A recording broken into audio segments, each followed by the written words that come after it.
Hello, and welcome to the Exponential Growth Podcast, powered by Analyst Investors. I'm your host, David Olivencia, co-founder of Analyst Investors, and a passionate advocate for leveraging innovation and technology to drive success. Let's get started. This is Exponential Growth. All right. Well, hey, welcome to the Exponential Growth Podcast.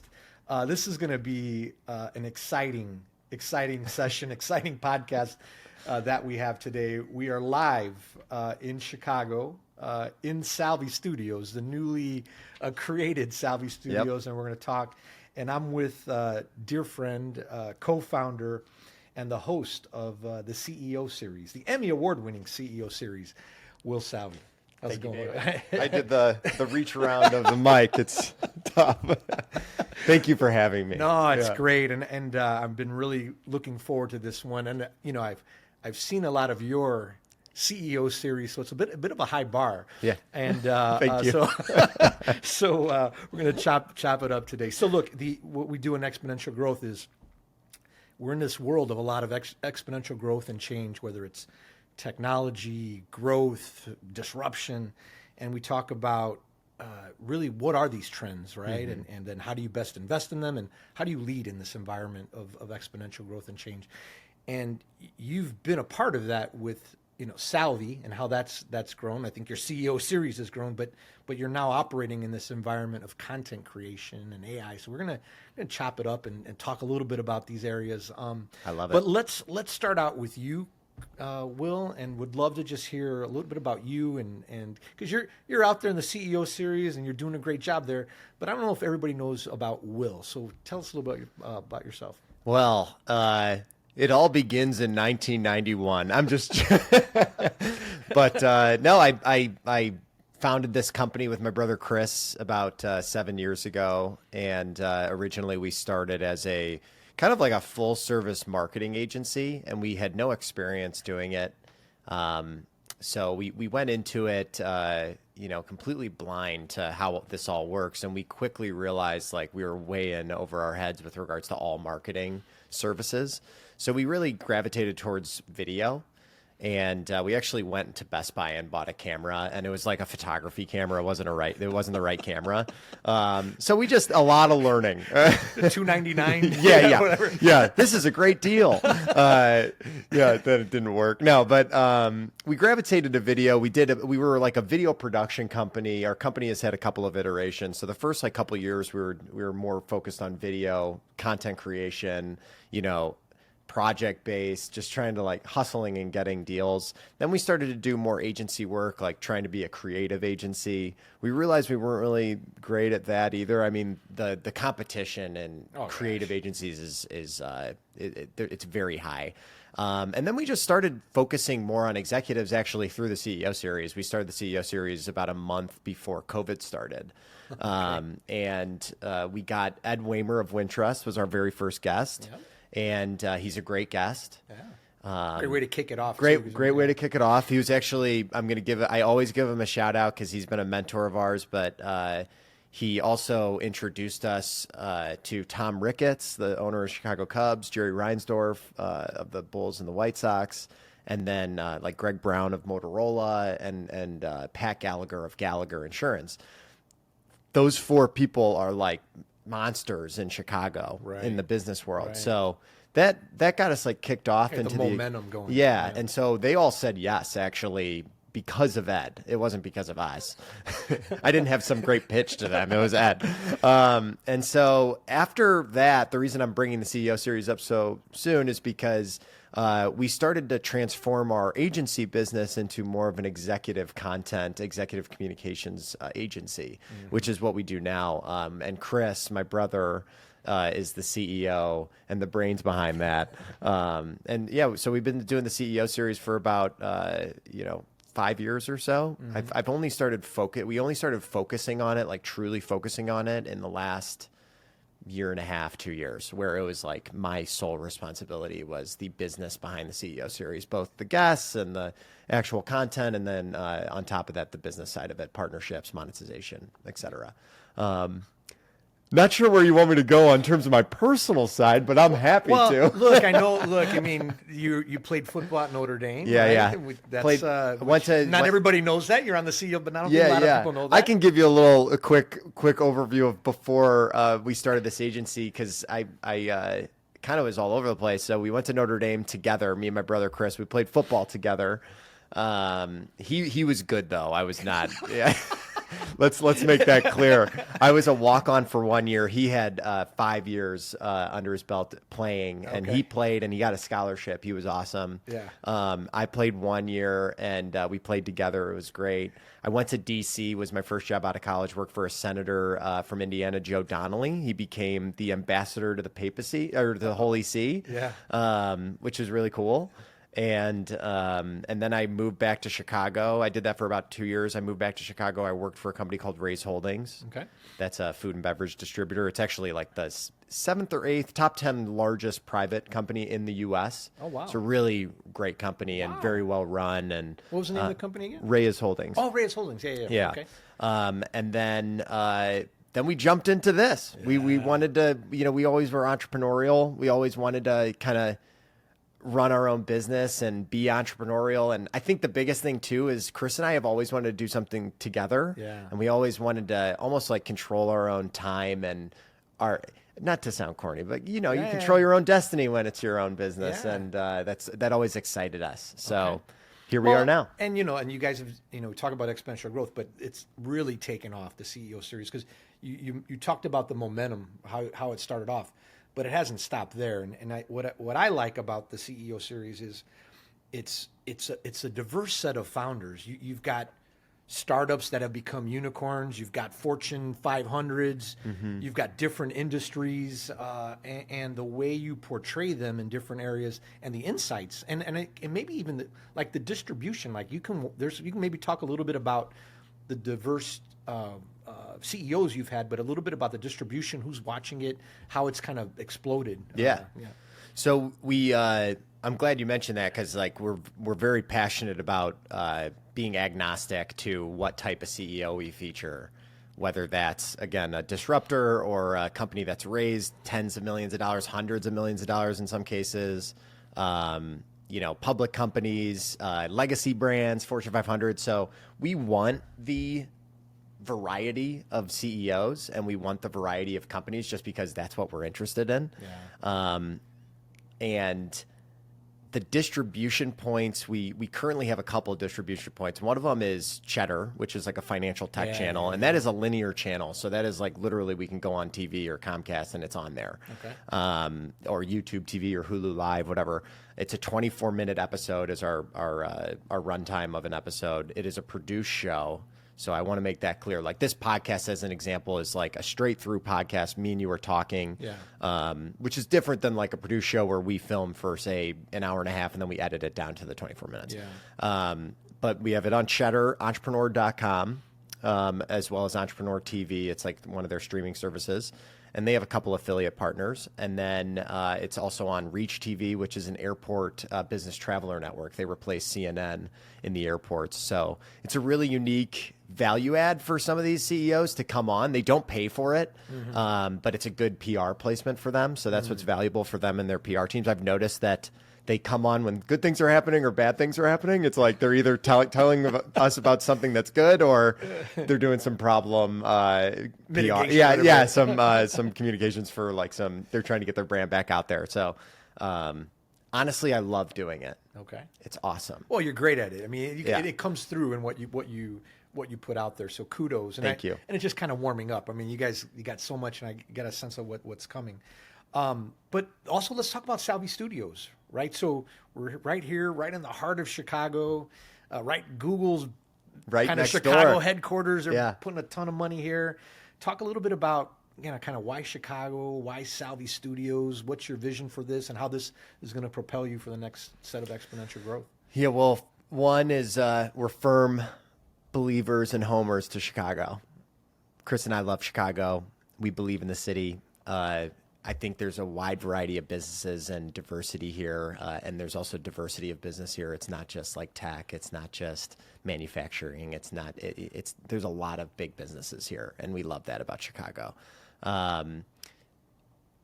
This podcast room that we're in, this is our first recording, Yeah, by the way. Very exciting. Yeah, very exactly. exciting. We'll record this, and I don't know, 5-10 years from now, when you guys are huge, big, we'll come back to this one. We better. And but no, I mean, it's all about content, right? Like that's what we want to do, is we want to continue to create, curate, and be masters of executive content. That's our mission right now and for the years to come. And so I think Chicago is a great hub for that. We do love the niche of executive content, specifically C-suite content on our end. Yeah. Hence our push into original content with the CEO series, the CEO Roundtable. We have another series launching in Q2. And then on the agency side, back to my point earlier, which Chris is leading, we are solely focused on the executive teams, employee-generated content, and using the executives as influencers within their business and within their industry. Executives should be creating content about their business or about their industry or about whatever expertise they have. They are losing value if they do not. That's our thesis. And I think it's a competitive advantage or disadvantage, because if you're not doing it and your competitors are, I believe it's a disadvantage for you. So I think it's a key. And I think even more, like as you move deeper into this digital age, is going to be more, absolutely, more and more important. And younger people, younger CEOs, younger executives, you see it already.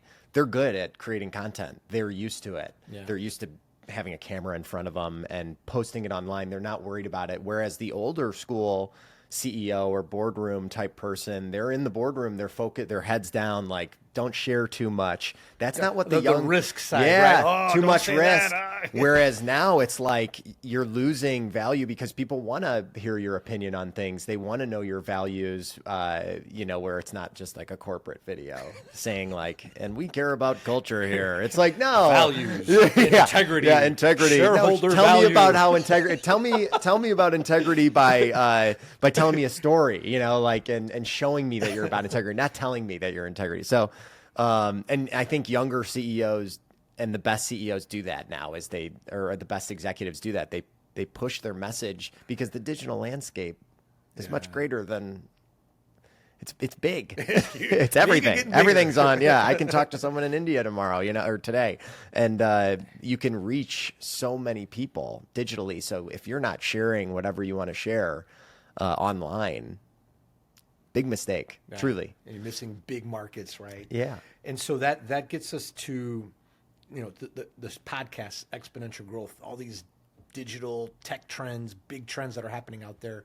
What, and you see a lot of them. What do you think are the top 1, 2, 3 major kind of tech disruptors that you would put out there that people should just be aware of? I'll stay in my lane and talk about media and content creation for this, just because I don't have the expertise to talk about certain technologies in other fields. But, I will say we've implemented a lot of artificial intelligence tools into our processes. And that can be as simple as ChatGPT, or it can be a transcribing AI tool, or it can be an actual content creation tool. And so I know everyone is probably saying AI. I assume. A lot of them. I assume. Yeah. A lot of them are. And it's a big one. It's a transformational one. Yeah. And there's others, but it's the elephant in the room. It's the thing. And it's pervasive because it's across everything. But so AI. AI and specifically it's just creating there's no barrier to entry now. It's let's start creating content. Anyone can do it. You can start creating really good content and utilize AI tools to streamline it, make it faster, make it better. Yeah. It's cheaper. And I truly believe the ones that we're using, we're in the early innings still with it. So I'm interested to see where AI comes to play on a storytelling, because you and I have shared text messages or LinkedIn messages together where we show a video of completely generated world leaders talking cats or dogs singing songs, right? Yeah, Don't it's you want me unbelievable. like... Yeah, and I just saw one where they're showing like a POV of a soldier in the 1700s, yeah. and it's like follow me, and it's almost like he's doing a vlog on a camera. Yeah, but he's like a you could put you in, revolutionary. like, World War One, or yes, or literally. even the I saw one in Egypt the other day. Yeah. There's an account on Instagram. I'll send it to you. It's actually really cool, and it still looks like it's AI, and there's still, but it's really good. Amazing. Like it's really good. Well, and so like if AI can do that, right? And so you might argue the cost to create this stuff goes down, the quality goes up. Mm-hmm. How does one differentiate themselves in a world where, okay, quality goes up? I can type in world leaders, I can type in a theme, I can say, hey, give me what would be the most a viral theme that would catch people's attention with world leaders? AI is going to tell me, AI is going to create it, AI can tell you the best way to distribute it. So how does one compete? Like, what do you believe is like how people compete and win? Call it content creators, or even the business that you're in. Yeah, it's a good question. I do think that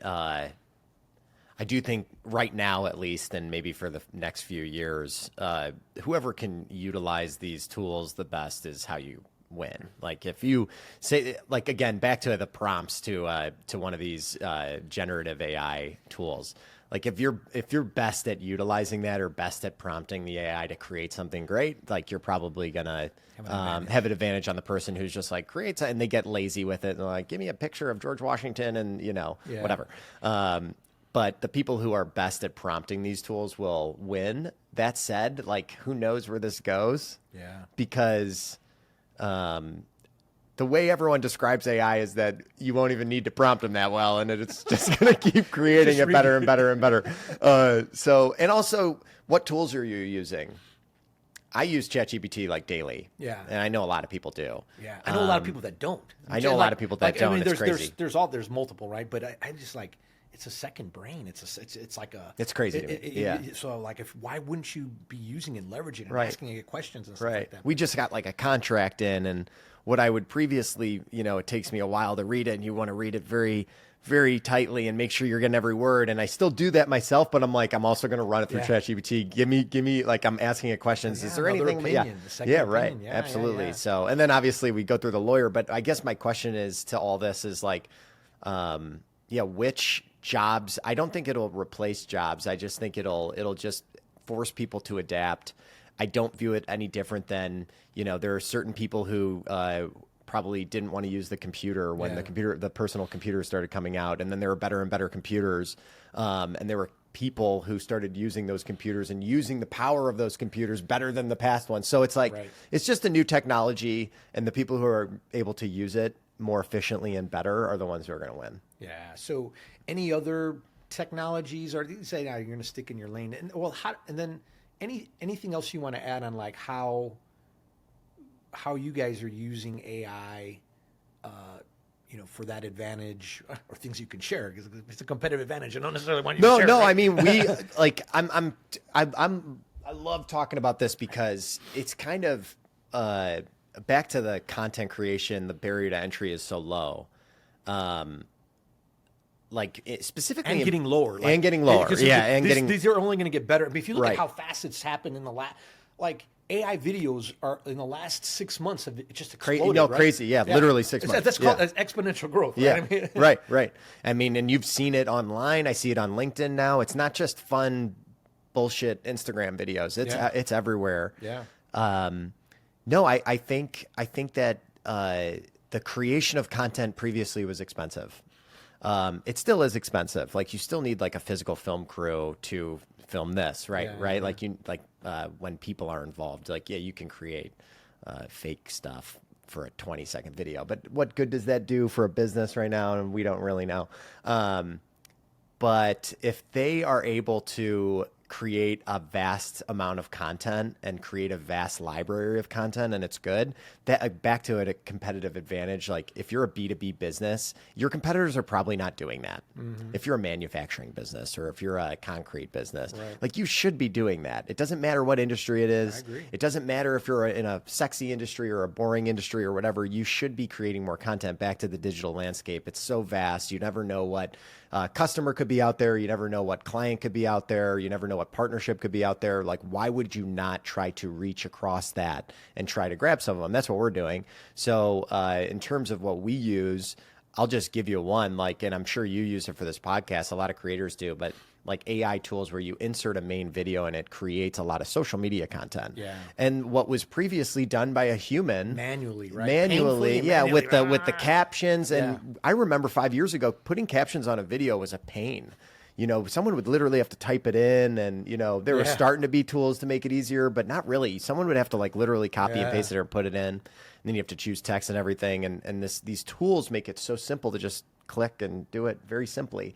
And all of a sudden, a video that I filmed for an hour, now I have that hour-long video that was more expensive, but now I have 10 to 20 social shorts, snippets of that can hopefully either market that video or put it out there or distribute it all over the place. Right. Multi-channel, right? Multi-channel. YouTube, And by the way, I can ask ChatGPT for a full strategy on what to do with all this. I can say, hey, ChatGPT, I have a... So that's where I think, like, if people continue to dive into that, and they are, you'll just continue to see the fruits of those loins, because I just think most people should be doing this. Specifically, non-creators, non-sexy businesses. I think there's a massive opportunity in that. No one's doing it in boring businesses, and they should be. And even like and then your niche at the executive level, right? The C-suite CEO level. suite. I mean, it's a huge. So if you're a CEO listening, CXO listening to it, you know, get connected with the team at Salvi. Just go to salvimedia.com and to make it happen. No, but I think it's all in all sincerity, right? Yeah, absolutely. So let's now investments, right? So we, you know, there's all these exponential trends, AI, all these different things that are going on. You guys are, you guys are also growing.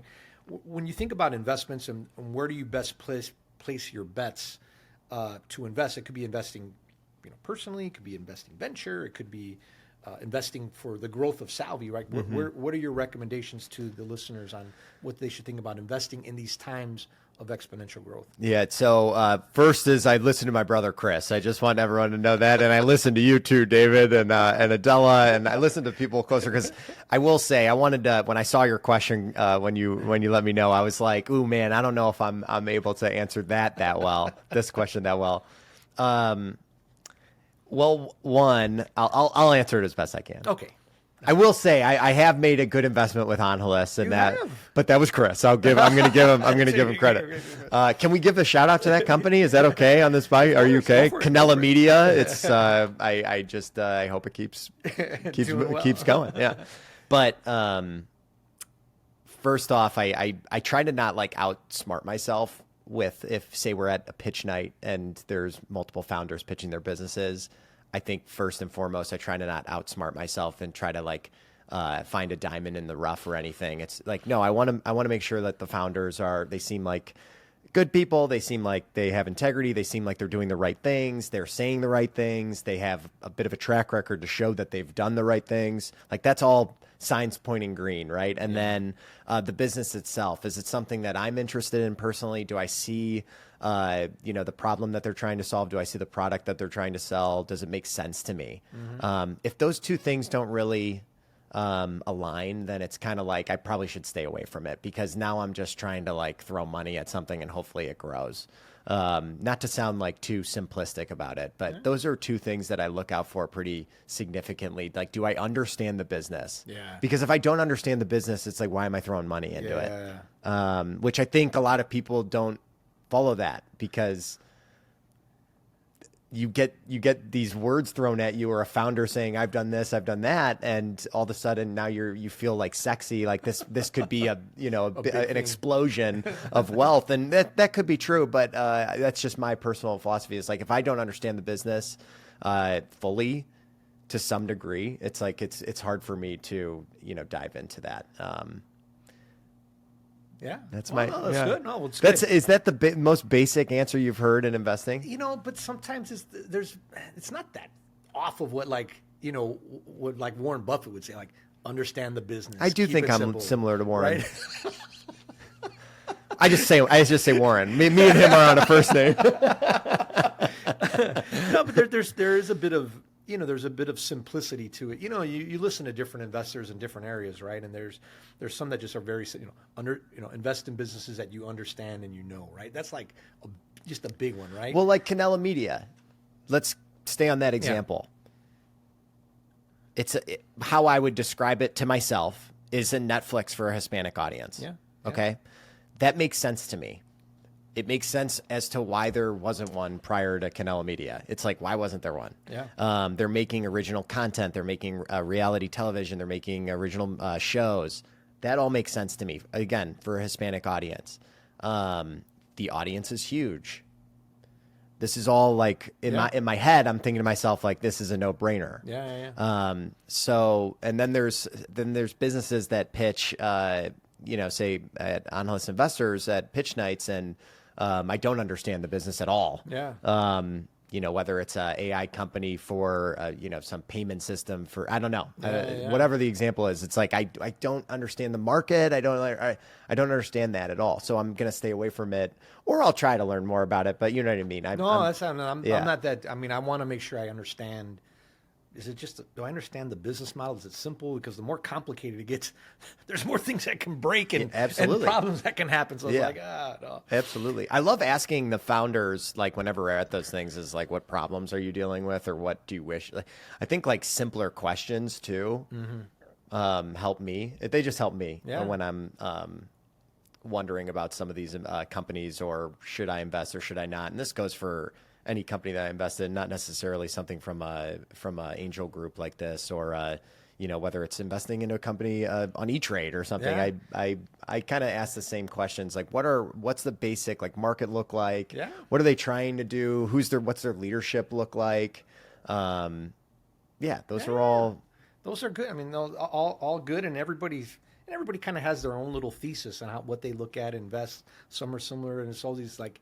And for the the listeners out there, I think it's just we have a series of leaders who come and say, "Hey, this is how I'm thinking about investing, and here's the insight there." So, thank you for sharing that. Yeah, you're welcome. So now, if you use it, make sure you credit me. Well, me and Warren. If Will told me to invest in this, he said simple, David. Oh, brilliant! Yeah. So.